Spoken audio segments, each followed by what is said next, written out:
Trapped Games, Armored Core. To be clear, we're talking about the original Armored Core on the PlayStation 1, along with its expansions, Project Phantasma, and Master of Arena. Armored Core is a mech combat game, and unlike many of its kind, you are free to build your own mech. Not just customize the weapon loadout, but actually select between different heads, arms, legs, along with power supplies and targeting computers, and various other pieces, which yes, also includes weapons. You have your customizable mech because you are a Raven, which means you're a mercenary taking missions. And in Armored Core, there's a branching system in place. The missions you take will affect what missions you're offered later in the game, and this can also affect what parts are available to you, as sometimes you can find mech parts hidden on a mission, sometimes they're offered to you as part of your payment. And at points in the game, more parts are actually added to the shop, and different missions are going to pay you different amounts. And the money you're making is very important, because you need to pay to repair your mech after every mission. You also need to pay to restock your ammo after every mission. So if you're not good at piloting your mech, you will end up with a lot less money at the end of the mission. You can get around that a little bit by using energy weapons instead of standard munitions, but you have to be able to afford them first. This was a game that was very much ahead of its time back on the PlayStation 1. Both in terms of the level of customization you had, but also with its branching story. The customization of your mech also made you make choices. Do you put a dedicated radar on your shoulder? Or do you put a weapon on that shoulder, and then buy a head that has a radar integrated? That integrated radar won't have near the range of the shoulder unit, but having that extra weapon could prove important. It all came together to make a game that had a ton of replay value, as the parts you chose to use radically affected the gameplay.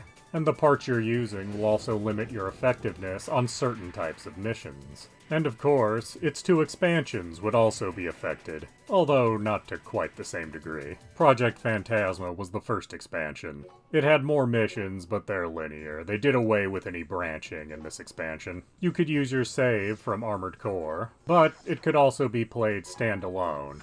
And if you did play it standalone, you started with the basic mech from the first game, but also some money to buy some parts. It should be noted, however, that not all parts will be available to you if you play this one standalone.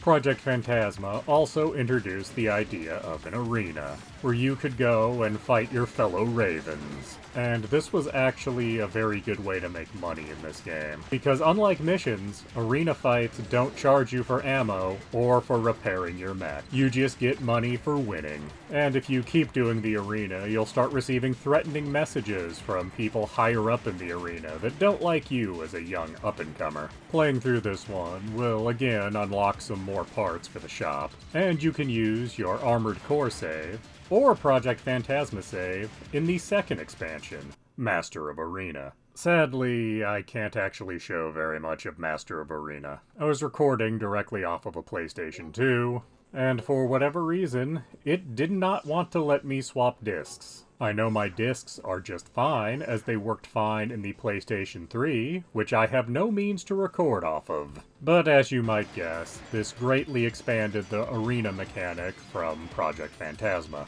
also adding another 19 non-branching missions, some of which are actually just forced arena fights, and I'm incredibly frustrated that I can't show more of this. But at the moment, these games are, for the most part, trapped. At the time of recording, the base game Armored Core is still up on the PlayStation 3 store, but finding reliable PlayStation 3 hardware is becoming something of an issue. Project Phantasma and Master of Arena are not available on the PlayStation 3 store at this time. However, there are glimmers of hope that these won't stay trapped. Firstly, we have the fact that Armored Core 6, Fires of Rubicon, has been fairly successful. And along with that, there has been PlayStation 1 games being released on PlayStation 4/5, so it's not hard to imagine these games getting released to the PSN at some point. There also is a possibility of a compilation release, However, FromSoftware has not been big on re-releasing their games in such forms. That's not to say it's impossible. Doing these kind of moves has been very successful for Capcom and Konami, certainly. So while these may be trapped at the current moment, it's not impossible that they won't be trapped forever. Please do subscribe, comment, like, and tell your friends.